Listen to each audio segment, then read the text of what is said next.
का सिलसिला शुरू करते हैं सुपरफास्ट स्टैंडर्ड में। मैं हूं आपके साथ अनुराग मुस्कान। नमस्कार, मैं हूं शीतल राजपूत। राजस्थान के टोंक में हो रही भारी बारिश के बाद बनास नदी उफान पर है। जलस्तर बढ़ने से नदी का पानी सड़कों के ऊपर से बह रहा है। गहलोद इलाके में पानी के तेज बहाव के चलते एक ट्रक सड़क पर ही फंस गया। ट्रक के पलटने के डर से उस पर सवार लोगों की सांसें अटकी हुई थीं। टोंक में बनास नदी की तेज धारा में फंसे इस ट्रक पर 20 लोग सवार थे। पानी का बहाव इतना तेज था कि डर के मारे ड्राइवर ट्रक को न आगे ले जा पा रहा था और न ही पीछे। ट्रक पर सवार लोगों की भी हिम्मत नहीं हो रही थी कि वो ट्रक से नीचे उतरे। पानी में बह जाने का खतरा था।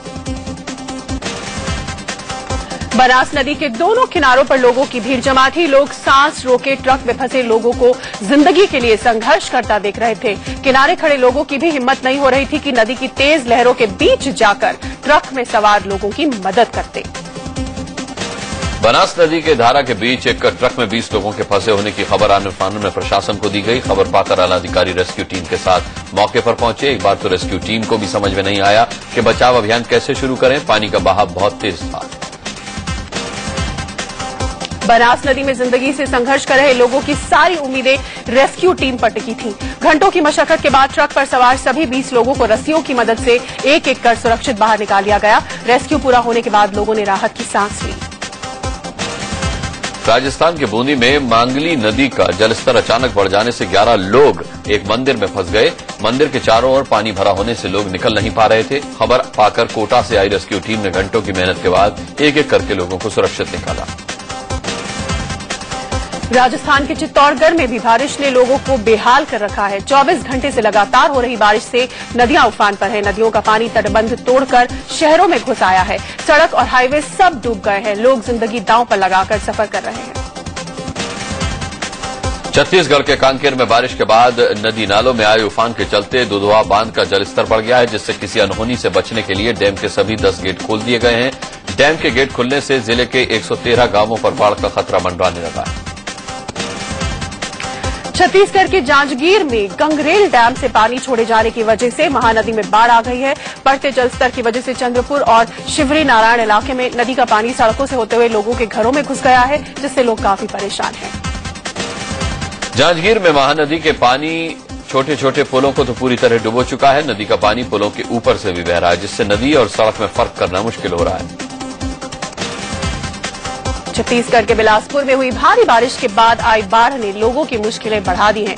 मनियारी सहित कई नदियां उफान पर हैं, जिससे दर्जनों गांवों में बाढ़ का पानी घुस गया है और लोग पलायन को मजबूर हैं।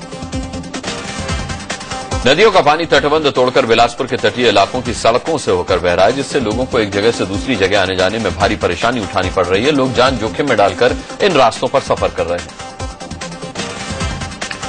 उधर मध्य प्रदेश में भी भारी बारिश के बाद हालात बेहद खराब हो गए हैं। जबलपुर में बरगी बांध का जलस्तर बढ़ने से बांध के 15 गेट खोल दिए गए, जिससे नर्मदा नदी में उफान आ गया और नदी किनारे बने घाट और गांव पानी में डूब गए। उत्तराखंड में हो रही भारी बारिश के बाद उत्तरकाशी में एक बार फिर आपदा की आहट सुनाई देने लगी है। भागीरथी और अस्सी गंगा के जलस्तर में लगातार बढ़ोतरी हो रही है। भारी बारिश के बाद हुए भूस्खलन से बद्रीनाथ हाईवे एक बार फिर बंद हो गया है। हाईवे बंद होने से इस रूट पर करीब 300 यात्री फंस गए हैं। यात्रियों को सुरक्षित जगहों पर रखा गया है। पश्चिम बंगाल के मिदनापुर जिले में टीएमसी की छात्र इकाई के 2 गुट आपस में भिड़ गए, जिसके बाद जमकर मारपीट हुई। एक गुट के छात्र ने दूसरे गुट के लड़कों को पकड़कर उन्हें लात घूंसे और डंडों से बुरी तरह पीटा। इस मारपीट को कॉलेज में वर्चस्व की लड़ाई से जोड़कर देखा जा रहा है। मध्य प्रदेश के बुरहानपुर में तहसील परिसर में उस वक्त हंगामा खड़ा हो गया जब पुरानी रंजिश की वजह से 2 पक्ष आपस में भिड़ गए। मारपीट को कॉलेज में वर्चस्व की लड़ाई से जोड़कर देखा जा रहा है। मध्य प्रदेश के बुरहानपुर में तहसील परिसर में उस वक्त हंगामा खड़ा हो गया जब पुरानी रंजिश की वजह से 2 पक्ष आपस में भिड़ गए। दोनों पक्षों में जमकर मारपीट हुई। लोग लाठी डंडे लेकर एक दूसरे पर टूट पड़े और जमकर बवाल हुआ। इन तस्वीरों में जो महिला दिखाई दे रही है, दरअसल वो अवैध रूप से शराब का कारोबार करती है। तहसील परिसर में चाय की दुकान चलाने वाले पिता पुत्र से उसकी पुरानी रंजिश थी। किसी बात को लेकर आज हुए विवाद के बाद महिला ने अपने साथियों के साथ पिता पुत्र पर हमला बोल दिया। तहसील परिसर में चाय की दुकान चलाने वाले पिता पुत्र के साथ शराब माफिया ने घंटों मारपीट की। इस मारपीट में दोनों बुरी तरह से घायल हो गए। मौके पर मौजूद लोगों ने किसी तरह बीच बचाव कर मामले को शांत कराया। पुलिस ने शराब कारोबारी महिला और उसके साथियों पर केस दर्ज किया है। सांसद और क्रिकेटर सचिन तेंदुलकर के राज्यसभा से गायब रहने पर उनकी संसद सदस्यता खत्म करने की मांग उठी है। कई सांसदों ने कहा है कि अगर सचिन और एक्ट्रेस रेखा सदन नहीं आते तो उनके सांसद रहने का क्या औचित्य। दोनों राष्ट्रपति से मनोनीत सांसद हैं। सीपीआई नेता अतुल अंजान ने तो सचिन को राज्यसभा सांसद मनोनीत किए जाने और भारत रत्न दिए जाने पर ही सवाल उठा दिए हैं। उन्होंने कहा कि अगर सचिन में नैतिकता बची है तो राज्यसभा की सदस्यता छोड़ दें। सोनिया गांधी की निकृष्टतम सोच का यह नतीजा है कि उस जैसे व्यक्ति को संसद के अंदर आपने संसद सदस्य बनाया और वो एक दिन भी संसद नहीं आ रहे हैं। सचिन तेंदुलकर में अगर जरा भी नैतिकता है तो पहले वो कृपया उनका सम्मान हो गया सम्मान, अब संसद सदस्यता से इस्तीफा देंगे। समाजवादी पार्टी ने भी माना है कि सचिन तेंदुलकर, रेखा समेत दूसरे सेलिब्रिटीज को संसद आने में रुचि ही न हो तो उन्हें राज्यसभा की सदस्यता छोड़ देनी चाहिए। क्या नामित सदस्य ऐसे होने चाहिए जो सदन में न आए? और मेरे ख्याल सदन में अगर रुचि न रखता उसको सदन का सदस्य रहने का कोई औचित्य नहीं है। इससे सचिन को, रेखा दोनों को सोचना चाहिए। आरजेडी ने भी माना है कि सेलिब्रिटी संसद सदस्यों को सदन में आना चाहिए। आरजेडी प्रवक्ता मनोज झा ने कहा कि सचिन तेंदुलकर हो या फिर रेखा हो, इन सबको संसद की गरिमा का ख्याल रखना चाहिए। सचिन तेंदुलकर जी के साथ नहीं, बहुत जो और सेलिब्रिटीज हैं, मैं समझता हूं कि सदन की क्या भूमिका होती है, सदन में उपस्थिति की कितनी गरिमामयी हो सकती है, इस तरह के महत्वपूर्ण प्रश्नों को तमाम लोगों को जो सेलिब्रिटी हैं उनको गंभीरतापूर्वक विचार करूंगा। एनसीपी सांसद माजिद मेनन ने भी कहा है कि सचिन तेंदुलकर जैसे मनोनीत राज्यसभा सांसदों को सदन आना चाहिए। उन्होंने कहा कि संसद सदस्य होकर संसद नहीं आना ठीक नहीं है। सदन में एक सीट को इस तरह से घेरे रखना और उसको बिल्कुल इनएक्टिव बना देना ये उचित नहीं है। न तो सदन के हित में है न देश के हित में है। और इतना जरूर है कि मैं अपने मित्रों को अपील करूंगा कि आप कभी कभार आ जाया करें। और कांग्रेस ने भी माना है कि सचिन तेंदुलकर को राज्यसभा में आना चाहिए। कांग्रेस नेता राजीव शुक्ला ने कहा कि राष्ट्रपति से मनोनीत राज्यसभा सांसदों को कम से कम 1-2 दफा संसद आना ही चाहिए। कोई भी सदस्य अगर संसद सदस्य बनता है तो हाउस में तो आना ही चाहिए। हम नहीं कहते रोज रोज आओ, लेकिन कम से कम इतनी उपस्थिति तो होनी चाहिए कि लोगों को एहसास हो कि हाँ आप उसमें दिलचस्पी ले रहे हैं। इस बात का मैं बिल्कुल पक्षधर हूं। मिजोरम की राज्यपाल कमला बेनीवाल को बर्खास्त कर दिया गया है, जबकि 2 महीने बाद ही उनका कार्यकाल समाप्त होने वाला था। बताया जा रहा है कि लैंड स्कैम और सरकारी प्लेन के निजी इस्तेमाल के आरोप के चलते उन्हें हटाया गया है। कमला बेनीवाल जब गुजरात की राज्यपाल थीं तो तत्कालीन मुख्यमंत्री और मौजूदा प्रधानमंत्री नरेंद्र मोदी के साथ उनके रिश्ते कड़वाहट भरे थे। लोकायुक्त की नियुक्ति समेत कई विधेयकों और मुद्दों पर दोनों के बीच टकराव हुआ था। कांग्रेस ने आरोप लगाया है कि बदले की भावना से कमला बेनीवाल को बर्खास्त किया गया है। कांग्रेस नेता राजीव शुक्ला ने कहा है कि नरेंद्र मोदी ने गुजरात की खुंदक निकाली है। निश्चित रूप से राजनीतिक बदले की भावना से किया हुआ यह बर्खास्तगी लगती है। पहले तो गुजरात में थी, वहां से ट्रांसफर कर दिया। चलिए सरकार का अधिकार है, कहीं भी ट्रांसफर कर दे। गुजरात की खुंदक की वजह से उनका ट्रांसफर वहां मिजोरम हुआ।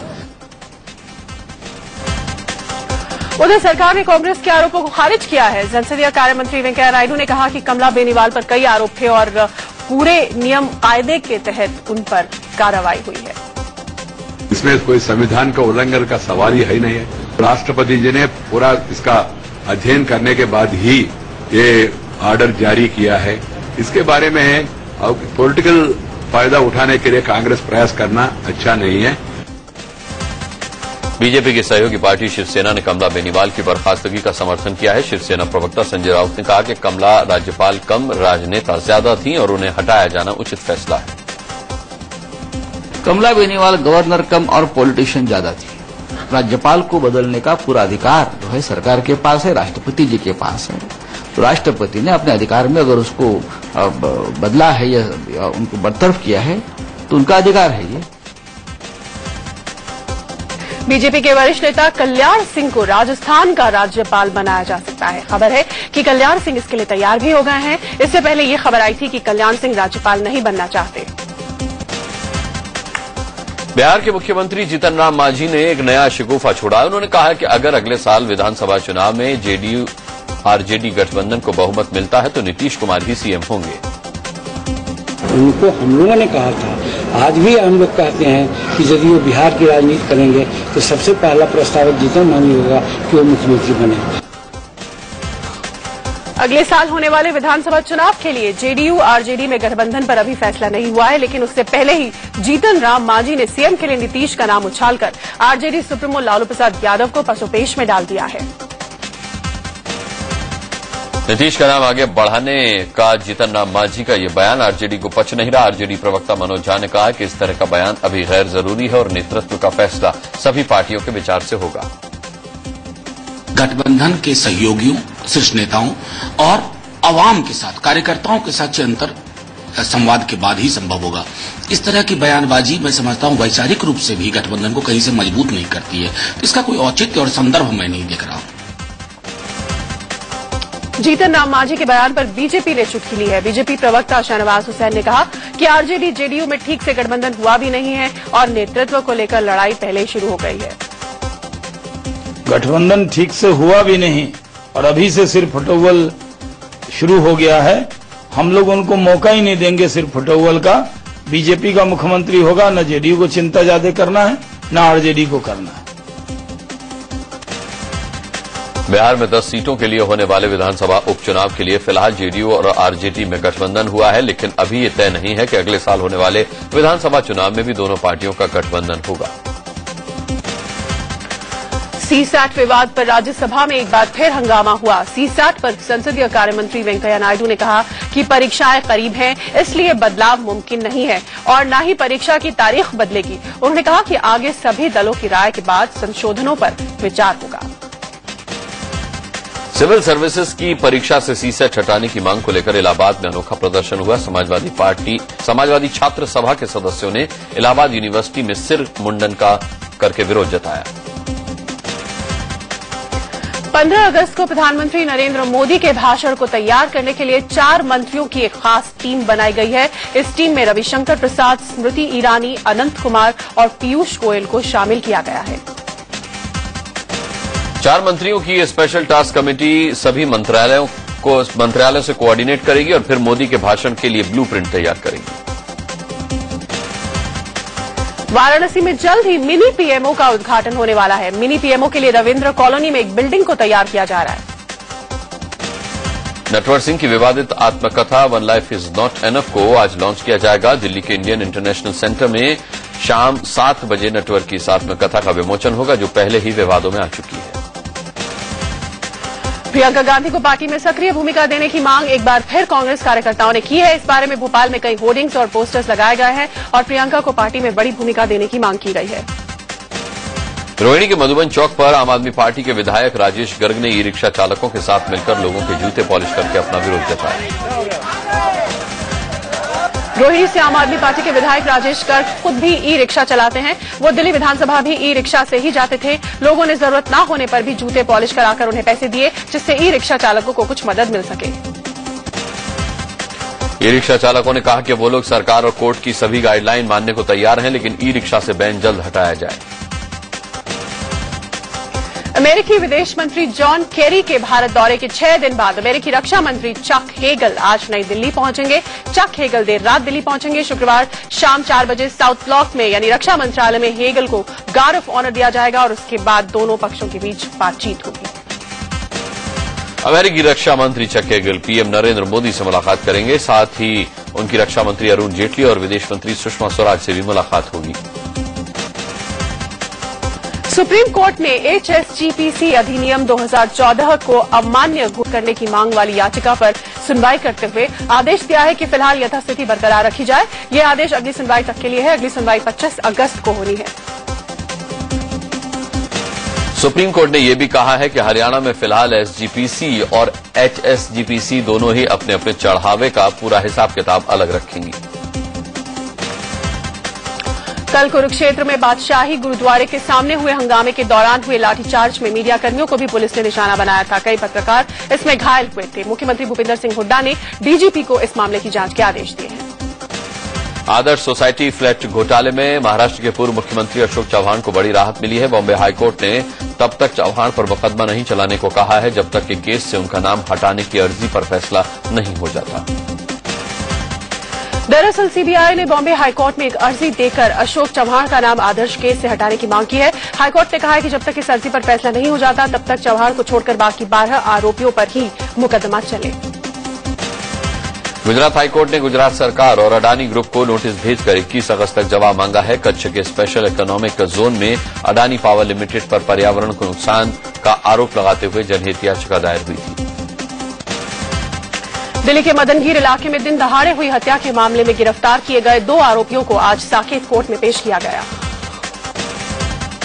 एक्टर सैफ अली खान से पद्मश्री सम्मान वापस लेने पर सरकार विचार कर रही है। एक मामले में सैफ के खिलाफ आरोप तय होने के बाद सरकार उनसे पद्म सम्मान छीनने की तैयारी में है। मुंबई के एक रेस्टोरेंट में एक कारोबारी के साथ मारपीट करने की वजह से कोर्ट ने सैफ के खिलाफ आरोप तय किए हैं। दरअसल आरटीआई कार्यकर्ता एससी अग्रवाल ने गृह मंत्रालय से पूछा था कि जब सैफ के खिलाफ आरोप तय हो चुके हैं तो क्या उनसे पद्मश्री सम्मान वापस लिया जाएगा। इसके जवाब में सरकार ने कहा कि इस मामले पर विचार चल रहा है। मिर्जापुर की सांसद और अपना दल के अध्यक्ष अनुप्रिया पटेल ने वाराणसी के कमिश्नर पर बदतमीजी करने का आरोप लगाया है। सहारनपुर हिंसा मामले में कांग्रेस नेता इमरान मसूद और समाजवादी पार्टी के एमएलसी उमर अली खान पर मामला दर्ज किया गया है। सहारनपुर हिंसा में केस दर्ज होने के बाद बीजेपी ने कांग्रेस नेता और पूर्व विधायक इमरान मसूद को गिरफ्तार करने की मांग की है। मर्डर केस में जेल में बंद यूपी के पूर्व मंत्री अमरमणि त्रिपाठी के बेटे अमन मणि पर चुनावी रंजिश के चलते एक परिवार को धमकाने का आरोप लगाया है। ऋषि पांडे नाम के शख्स ने आरोप लगाया है कि अमरमणि त्रिपाठी और उसके साथियों ने पिस्टल दिखाकर अगवा करने की कोशिश की और जान से मारने की भी धमकी दी। मुंबई के एक स्कूल में एक विकलांग बच्चे की बेरहमी से पिटाई का सनसनीखेज वीडियो सामने आया है। बच्चा चिल्लाता रहा लेकिन टीचर ने उसकी एक ना सुनी। अंबाला में इंसानियत को शर्मसार कर देने वाला वाकया सामने आया। ट्रेन के ट्रैक पर एक लड़की की लाश पड़ी थी। पुलिस और लोगों की मौजूदगी में लाश के ऊपर से एक के बाद एक 5 ट्रेनें गुजरती चली गईं। लड़की की लाश इसी तरह कई घंटे ट्रैक पर पड़ी रही। स्थानीय पुलिस और जीआरपी की टीमें मौके पर मौजूद थीं। स्थानीय लोग भी थे लेकिन किसी ने लाश हटाने की जहमत तक नहीं उठाई। ट्रैक पर जिस लड़की की लाश पड़ी थी उसके बारे में बताया जा रहा है कि लड़की ईयरफोन लगाकर ट्रैक पार कर रही थी। जम्मू से चिनाब नदी में बहकर पाकिस्तान पहुंचे बीएसएफ के जवान को पाकिस्तान कल भारत को लौटा सकता है। सूत्रों से ये खबर आई है। राजस्थान के मसूदा में मकान ढहने से एक बुजुर्ग की मौत हो गई जबकि एक महिला और बच्चा जख्मी हो गए। छत्तीसगढ़ के कोरबा में एनटीपीसी प्लांट में धमाके से अफरा तफरी मच गई। केरल के अलुवा इलाके में एक घर अचानक भरभरा कर गिर पड़ा। हादसे में 3 मजदूरों की मौत हो गई। उत्तराखंड के हल्द्वानी में एक प्राइमरी स्कूल के छत का प्लॉटर टूटने से 7 बच्चे जख्मी हो गए। राजधानी दिल्ली में एक गैंगरेप का फिर सनसनीखेज मामला सामने आया है। एक दुकानदार और उसके 3 दोस्तों पर गैंगरेप का आरोप है। मंगलवार की रात गैंगरेप की ये वारदात हुई। दिल्ली से सटे साहिबाबाद में बेखौफ बदमाशों ने एक छात्र को गोली मार दी। असम के गोलपारा जिले में जीएनएलए संगठन के 2 उग्रवादी मारे गए। ग्रेटर नोएडा में लुटेरों की दरिंदगी का मामला सामने आया है। लूट का विरोध करने पर बदमाशों ने एक ऑटो वाले की जीभ काट दी। अलीगढ़ के आईटीआई कॉलेज में एबीवीपी के सदस्यों ने प्रिंसिपल का घेराव कर जमकर हंगामा मचाया। श्रीनगर से 13 मई 2008 को संदिग्ध हालत में लापता हुए 3.5 साल के मेहरान लतीफ मीर का अब तक कुछ पता नहीं चल पाया है। मेहरान के लापता होने की रिपोर्ट 15 मई 2008 को स्थानीय पुलिस थाने में लिखवाई गई थी। आशंका है कि मेहरान को या तो बच्चों से भीख मंगवाने वाले गैंग ने अगवा किया है या फिर ऐसा भी हो सकता है कि किसी जरूरतमंद ने एडॉप्शन की खातिर मेहरान को अगवा कर लिया हो। पीएम नरेंद्र मोदी की धर्म बहन इस बार भी उन्हें राखी बांधने को बेताब है। यूपी के अमरोहा में कई मुस्लिम बहनों ने मिलकर पीएम मोदी के लिए राखी तैयार की है। सूरत में राखियों का बाजार सज गया है। हाईटेक होते समय में सोने चांदी के साथ इस बार हीरे की राखियां भी बाजार में उतारी गई हैं।